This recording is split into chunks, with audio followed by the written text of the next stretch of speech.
Last summer, Katie and David Monson's family vacation to Arizona took a wild turn. I noticed as we were getting my son dressed that he had some weird piercings on his ear. Take a look. Kinda seems like a bite mark, right?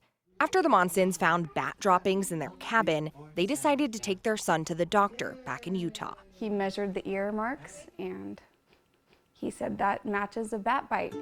The problem with bat bites? Rabies can follow, a 100% fatal disease. The doctor advised the whole family of 5 get treated immediately.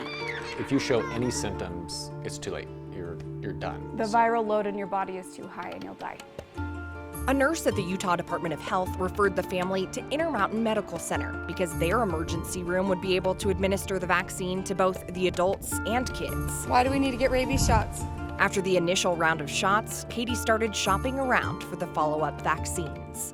I actually ended up doing a ton of research to try to find the most affordable place within our network that we could get treatment. So then, it breaks down what they charged us. Katie knew the treatment wouldn't be cheap, but she wasn't prepared for the massive bills that followed. Total cost was over 51 grand. Even with insurance, the Monsons still had to pay more than $13,000, their out-of-pocket max for the year. It's just a big punch in the gut when something like this comes along. Why so expensive? The Monsons called the KSL Investigators to find out. Let's take a look. Here's the 2019 chargemaster for Intermountain Medical Center. That's the estimated price list for what every procedure and medicine costs if you visit the hospital. That rabies drug per shot listed for $472.20. But the Monsons were charged nearly $300 more than that, $770.13 per shot. The overcharging was just absurd. So I am happy to pay for the treatment, but let's be reasonable, right? It's just a kind of a frustrating situation. I reached out to Intermountain to find out why the bill was different than the advertised rate. They didn't want to talk to me on camera about it, but in an emailed statement told me the charges are correct. If they're high, they say it's the drug maker's fault. Intermountain spokesman told me cost is driven by drug pricing set by pharmaceutical companies.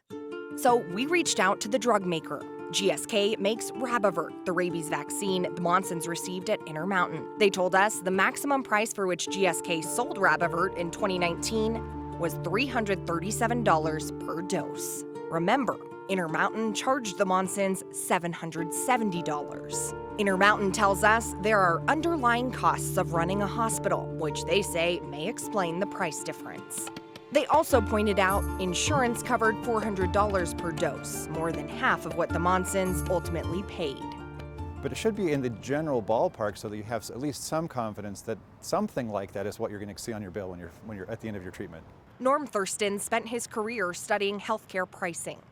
Thurston says while federal law requires hospitals post price lists, there's nothing saying they actually have to stick to those prices. Something he says the feds are still trying to figure out. And if people are not being forthcoming and realistic about those prices, then that frustrates the purpose of why transparency can be helpful.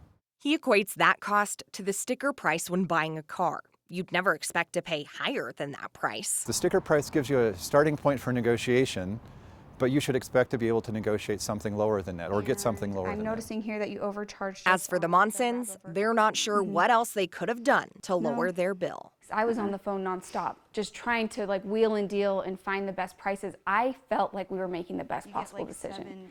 And until it all shakes out, you don't know what you're getting.